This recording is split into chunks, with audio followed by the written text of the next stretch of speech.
보도록 하겠습니다. 시편 74편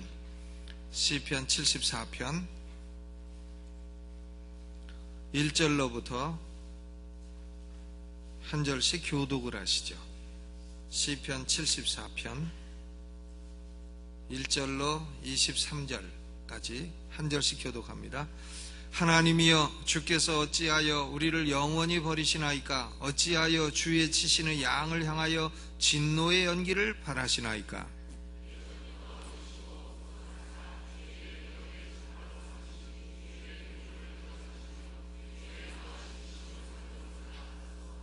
영구히 파멸된 곳으로 주의 발을 드십소서. 원수가 성소에서 모든 악을 행하였나이다.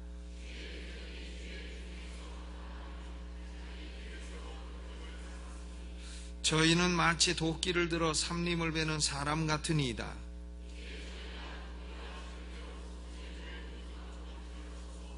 주의 성소를 불사르며 주의 이름이 계신 곳을 더럽혀 땅에 엎었나이다.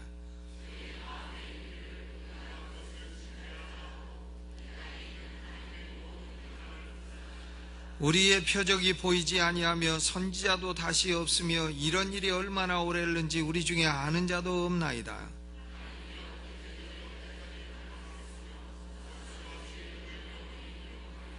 주께서 어찌하여 주의 손 곧 오른손을 거두시나이까? 주의 품에서 빼사 저희를 멸하소서.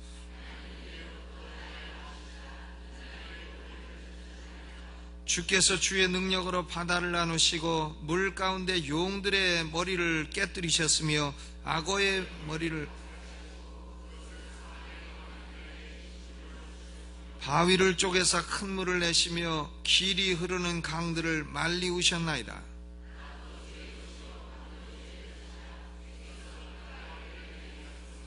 땅의 경계를 정하시며 여름과 겨울을 이루셨나이다.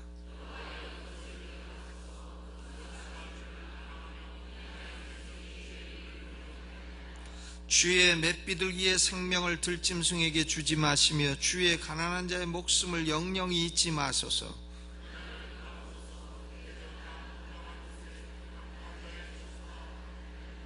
학대받은 자로 부끄러이 돌아가게 마시고 가난한 자와 궁핍한 자로 주의 이름을 찬송케 하소서.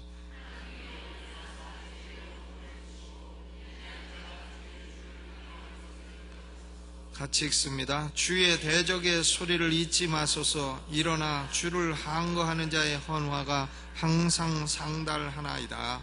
아멘. 이 시편 74편을 중심으로 해서 주의 품에서 오른손을 빼소서, 이런 제목으로 말씀을 나누겠습니다. 주의 품에서 뭘 빼달라고요? 오른손을 빼달라고. 주의 품에 오른손을 딱 놓고 계시지 마시고 오른손을 빼달라, 이런 기도죠.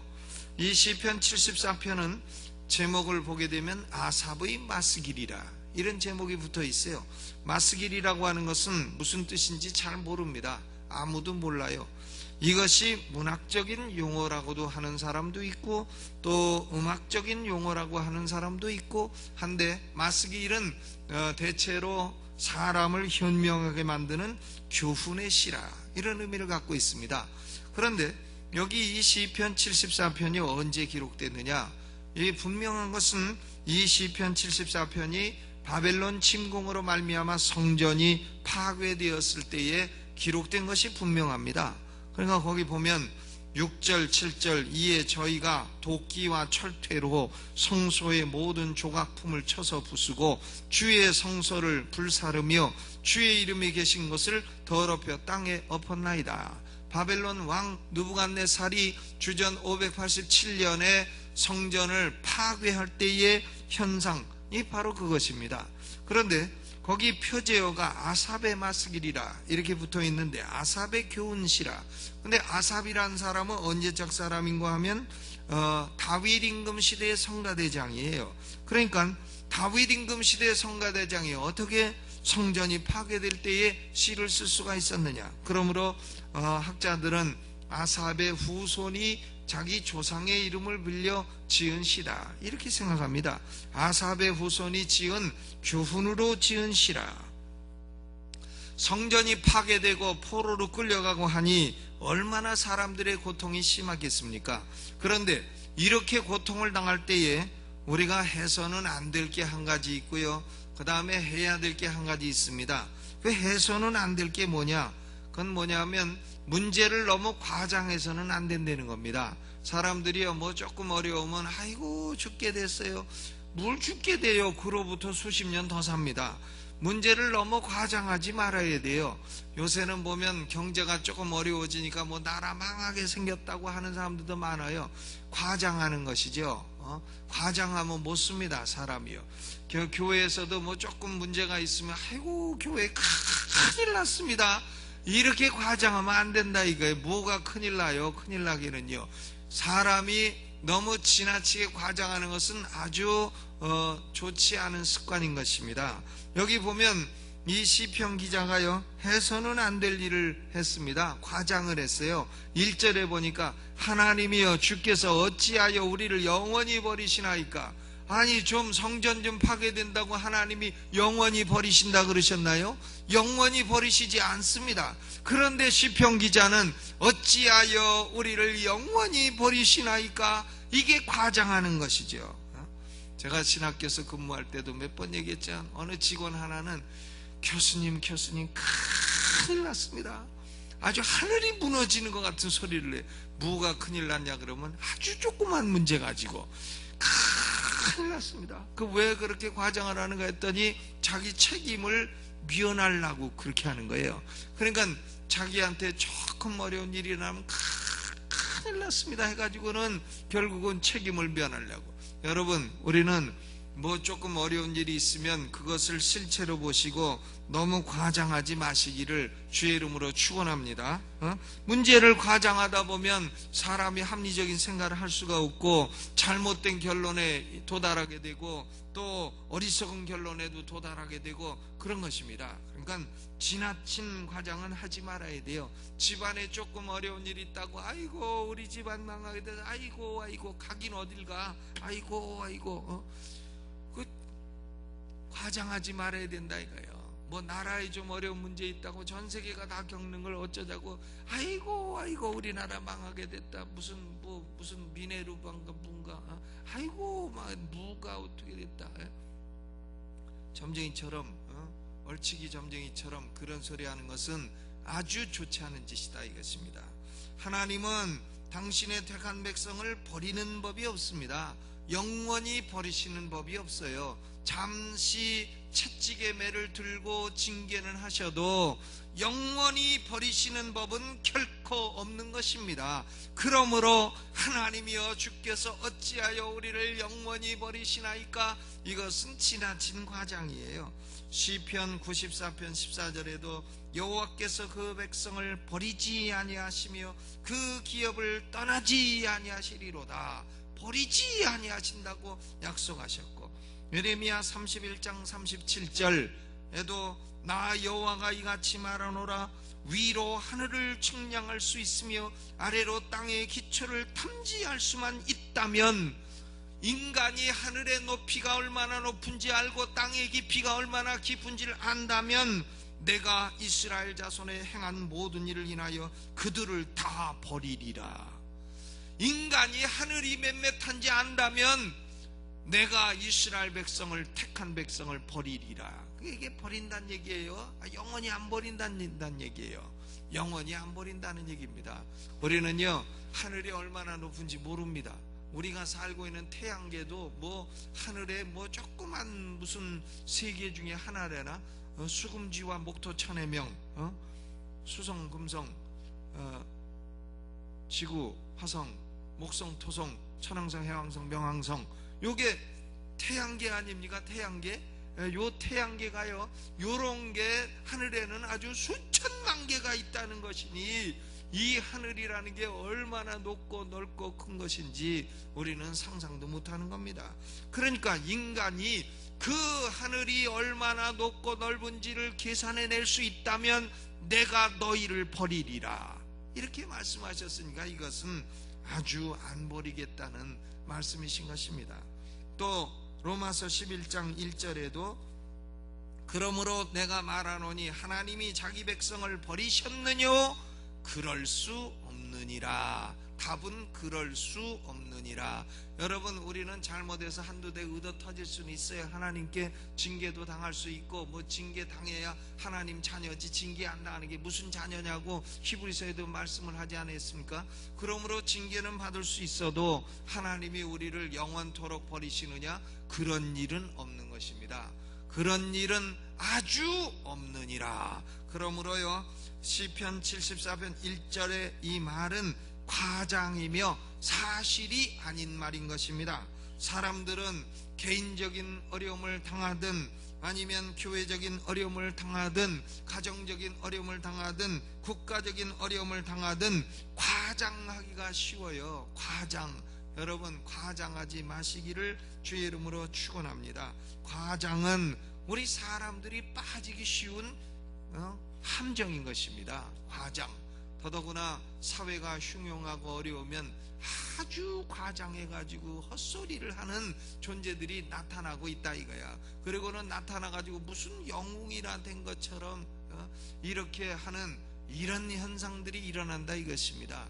그러므로 우리는 이런 시대에 마치 국가가 위기에서 아주 망하기나 바라는 것처럼 이런 말을 하고 과장이나 하고 이런 것은 좋지 않다 이것입니다. 가정적이든 뭐 개인적이든 문제가 있으면 문제를 딱 놓고, 그리고 이런 문제가 있으니까 이것을 해결해 나가야 되겠다 이렇게 생각하면 되는 것이지, 너무 과장해가지고 감기만 걸리면 아이고 죽게 됐어요 이러지 마시라 이거예요.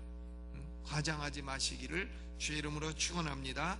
두 번째로 이 시편 기자가요 잘한 거 있습니다. 과장한 건 잘못했지만 기도는 제대로 했다 이거예요. 기도는 과장해서 잘했는지는 몰라도 기도는 제대로 했어요. 이 시편 기자의 기도는 오늘날도 우리가 기도할 때 배워야 될 모범인 것입니다. 첫째로 이 사람은요, 하나님의 이름이 모독받는 것을 염려하면서 기도합니다. 하나님의 이름을 붙잡고 기도하는 거예요. 거기 보세요. 7절에도 주의 성소를 불사르며 주의 이름이 계신 곳을 더럽혀 땅에 엎었나이다. 또 10절에도 뭐라 그랬어요? 하나님이여 대적이 언제까지나 회방하겠으며 원수가 주의 이름을 영원히 능욕하리까. 주의 이름, 주의 이름.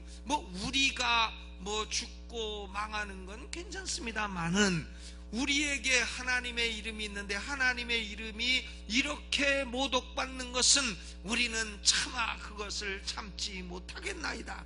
이렇게 기도했다 이거예요.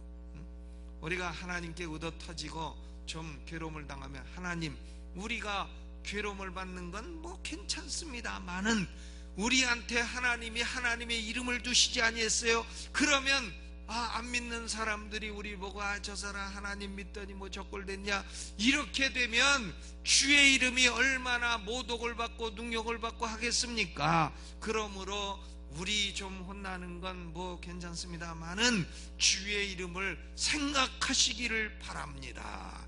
요렇게 기도했다 이거예요.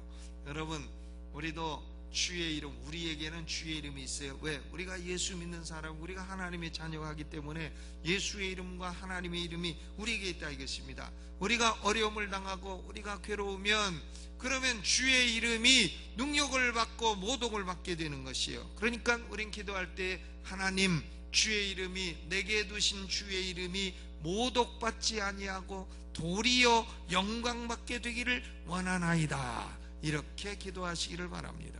7절에도 그렇고 10절에도 그렇고 뒤도 가도 18절에도 그렇죠.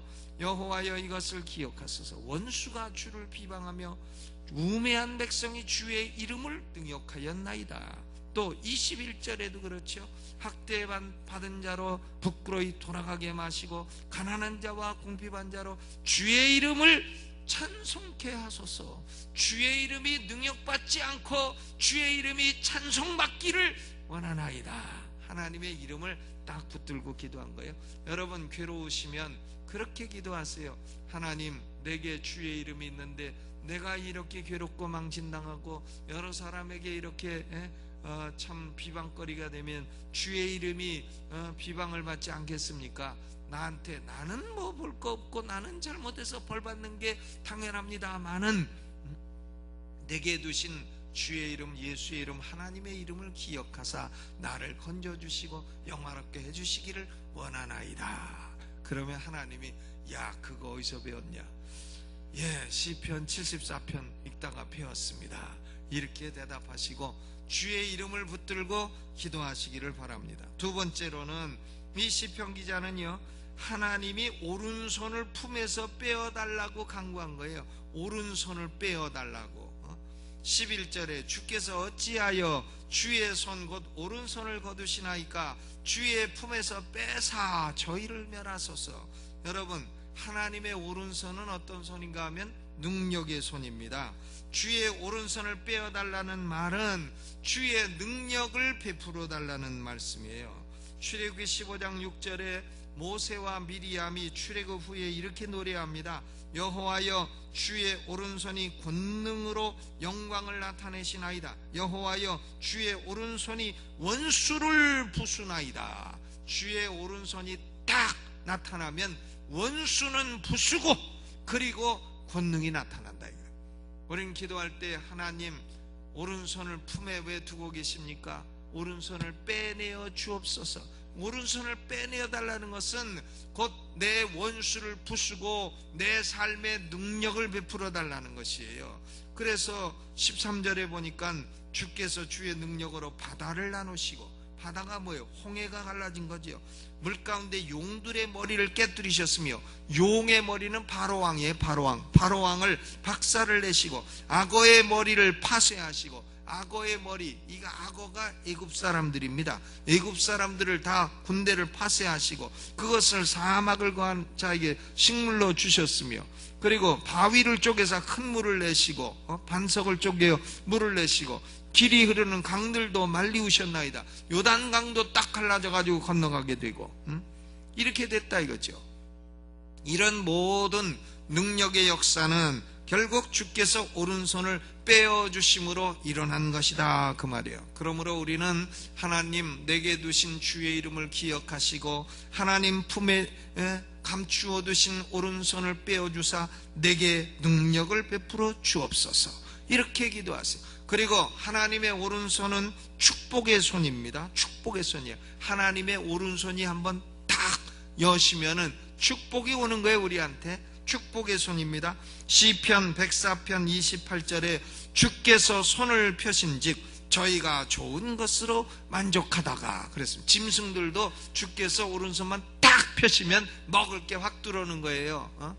그런데 우리도 하나님이 오른손을 품에서 딱 빼서 요렇게 하지 마시고 요렇게 하지 마시고 딱 펴주시기를 기도하시라 이거죠. 오늘 하나님이 오른손 빼서 여러분에게 펴주시기를 주의 이름으로 축원합니다. 그럴 때 아멘해요. 가만 계시지 마시고 오른손을 펴주시기를 주의 이름으로 축원합니다. 하나님이 오른손만 펴면 먹을 것도 나오고 돈도 나오고 건강도 나오고 축복도 오고 다 온다 이거예요. 오른손은 능력의 손이요 축복의 손이요, 하나님의 오른손은 구원의 손입니다. 구원의 손. 사도행전 11장 21절에 주의 손이 그들과 함께 하시며 수단 사람이 믿고 주께 돌아오더라 그랬습니다. 이게 안디옥 교회가 부흥되는 거예요. 부흥돼서 안디옥 교회에서 최초로 예수 믿는 사람들을 그리스도인이라 크리스찬이라고 부르기 시작을 했습니다. 그런데 안디옥 교회는 어떻게 해서 수단 사람이 믿고 주께로 돌아왔느냐? 주의 손이 그들과 함께 함으로 그렇게 됐다 이거예요. 우리 교회는 어떻게 하면 부흥되느냐? 주의 손이 함께 하시면 부흥되는 거예요. 주님의 오른손이 함께 하시면 우리는 부흥되는 줄로 믿습니다. 고로 주님의 오른손은 능력의 손이요 축복의 손이요 구원의 손인 것입니다. 아무리 우리가 어려운 상황에 처해 있어도 우리의 상황을 딱 반전시키는 것은 하나님이 품에서 오른손을 빼면 상황이 확 바뀌게 되고 저주가 변하여 축복되고 슬픔이 변하여 기쁨되고 질병이 변하여 치유가 되고 연약이 변하여 건강이 되고 가난이 변하여 부요가 되고 슬픔이 변하여 기쁨이 되고 이런 역사가 일어난 줄로 믿습니다. 그러므로 시편 74편의 기도처럼 하나님의 이름을 붙들고 기도하시고, 두 번째로는 하나님이 품에서 오른손을 빼어달라고 기도하시고, 세 번째로는 하나님의 언약에 호소하는 거예요. 언약. 하나님은 언약한 하나님이 아니냐 이거예요. 하나님은 언약을 반드시 지키시는 하나님이에요. 그러니까 거기 20절에 뭐라 그랬어요? 20절 읽어봅니다. 시작. 언약을 돌아보소서. 대저 땅 흑암한 곳에 강포한 자의 처소가 가득하였나이다. 그러니까 언약을 돌아봐 달라고. 언약을 붙들고 기도하는 거예요. 위대한 스펄전 목사님은 이 시편 강해한 책에서요, 이 언약을 돌아보소서, 이것이 하늘의 축복의 문을 여는 열쇠라고 말을 했어요. Treasury of David, 다윗의 보고라고 하는 시편 강해문을 엄청나게 어마어마하게 크게 써놨어요. 그런데 언약을 돌아보소서, 이건 뭔가 하면 언약은 결국은 구약과 신약이에요. 그러니까 하나님이 약속하신 말씀을 돌아보소서. 말씀에 이렇게 약속하셨으니 하나님 말씀을 이루어 주옵소서. 말씀을 붙들고 기도를 하는 것이죠. 시편 89편 34절에 내 언약을 파하지 아니하며 내 입술에서 낸 것도 변치 아니하리라. 시편 111편 5절에 여호와께서 자기를 경외하는 자에게 양식을 주시며 그 언약을 영원히 기억하시리로다 그랬어요. 그러니까 우리는 어떤 문제를 놓고 기도할 때에 그 문제에 해당되는 하나님의 말씀을 딱 붙들어야 됩니다. 하나님의 말씀을 딱 붙들면 하나님은 당신의 말씀을 잊지 않으시고 기억하시고 이루어 주신다고 약속을 하신 것입니다. 하나님의 모든 약속은 예수 믿고 구원받은 하나님의 백성들에게 100% 예스가 된다는 거예요. 예가 된다는 것입니다. 약속 붙들고 기도하면 예가 되는 것이에요. 가난하면 어떻게 기도해야 돼요? 하나님, 예수께서 부유한 자로 우리를 위하여 가난케 되신 것은 우리를 부욕케 하려 하심이라고 말씀하지 아니했습니까? 예수님이 부유한 자로 우리를 위하여 대신 가난케 되셨으니 이 가난을 걷어가 주시고 우리를 부욕케 하여 주옵소서. 제가 고등학교 다닐 때 그리고 대학 1학년 때 아주 같이 놀던 친구가 있었어요. 같이 놀았는데 그때 같이 맨날 술 먹고 다니고 같이 맨날 당구 치러 다니고 아주 친하게 지냈어요. 그런데 헤어져 가지고 한 30년이 넘었죠. 30년이 넘어서 만나가지고 이제 아버님 살아계시냐니까 살아계신다, 어머님 살아계시냐 살아계신다. 그래가지고 그럼 인사를 드려야지 해가지고 30년 만에 그 친구 집에 갔어요. 고기를 잔뜩 사가지고 과일도 잔뜩 사가지고 가서 이제 절을 하고 인사를 했는데 가보니까요, 그 사람이 예수를 안 믿어. 그 집이 예수 믿는 사람이 한 명도 없어. 예수를 안 믿어. 근데 30년 전에 살던 그 집에 그대로 살아. 30년 전에 가난하게 살던 그 집에 그대로 살아요. 그대로요. 아들들이 다 대학 나왔는데도 취직도 못하고 그 친구는 외국어 대학 서반학과 나와가지고 내가 그 친구한테 배운 게 하숙을 같이 했기 때문에 하숙집 아줌마가 과부였는데 그 과부는 이쁩니다. 레 비우다 쏜느 위 보니따 이거 하나 배워가지고 둘이 저 과부는 이쁩니다. 저 과부는 이쁩니다. 이걸 스페인어로 레 비우다스 쏜느 위 보니따 이거 한번 한 적이 있어요. 그런데 그 집안이요 여태까지 그 지경으로 살더라니까. 여태까지. 그래서 내가 어제 밤에요 꿈에 왜 그런 게 생각나는가 생각하니까 그 친구는 왜 그렇게 30년이 지나도 여전히 가난한가 생각해보니까 그 집에 가난 귀신이 달라붙어 갖고 여태 안 떨어져 갖고 있구나. 그 집에 가난의 저주가 아직도 물러가지 않고 있구나. 그 집에 아무도 예수 안 믿으니까 30년 전 가난을 여태까지 무슨 가난이 다이아몬드나 된다 그걸 지금까지 안고 끼고 살고 있구나. 내가 어젯밤에요 꿈에 그 생각하느라고 한 시간 잠 못 잤다니까요. 왜 갑자기 그 사람 생각이 난지, 만난 지도 1년도 넘었는데 모르겠는데 오늘 이 설교를 하려고 그랬는가 모르겠는데 하여간 가난한 사람은요 그런 약속을 탁 붙들고 기도해요. 예수님이 부유한 자로 가난하게 되신 것은 우리의 가난을 물리쳐 부유하게 하겠다고 약속하지 아니하셨습니까? 또 몸에 병이 있는 사람은 약속을 붙들어 예수님은 십자가에서 피 흘리신 것은 우리의 연약을 담당하고 우리의 병도 짊어지셨다고 말씀하신 게 아니냐 이거예요. 그러니까 우리는 하나님의 이름을 붙들고 그리고 하나님의 약속을 붙들고 그리고 기도를 해야 됩니다. 하나님 품에서 뭘 빼달라고요? 오른손을 딱 빼는데 요렇게 빼지 마시고 요렇게 빼지 마시고요. 이렇게 확 펴서 우리에게 능력과 축복과 구원을 베풀어 주옵소서. 오늘 여러분 하나님의 오른손이 여러분에게 확 펴지는 복된 날이 되기를 주님의 이름으로 축원합니다. 하나님 우리 아버지 감사하고 고맙습니다. 우리는 어려운 문제가 있어도 과장하지 아니하고 하나님의 도우심 받기를 원합니다. 하나님 품에서 오른손을 빼어주시고 하나님의 오른손은 능력의 손이요 악어의 머리도 파쇄하는 손이요 용의 머리도 깨뜨리는 손이요 하나님의 손은 홍해도 가르는 손이요 강도 가르는 손이니 우리에게 능력을 베풀어 주시고 하나님의 손은 축복의 손이니 그 손을 우리에게 확 펴주시고 우리에게 영적인 축복과 물질의 축복과 사람의 축복과 모든 축복이 임하는 이 시간이 되게 하여 주옵시고 하나님 우리 아버지 그 손을 펴주시사 수다한 사람들이 안디옥 교회에서 믿고 하나님께로 돌아온 것처럼 교회가 부흥되는 역사를 이루어 주옵소서. 하나님의 약속을 이루시는 하나님이신 줄 믿습니다. 우리에게 두신 하나님의 위대한 이름을 영화롭게 하여 주시옵소서. 예수님의 이름으로 기도하옵나이다. 아멘. 오른손 들고 주여 3번 크게 부르고 뜨겁게 통성으로 기도합니다. 주여!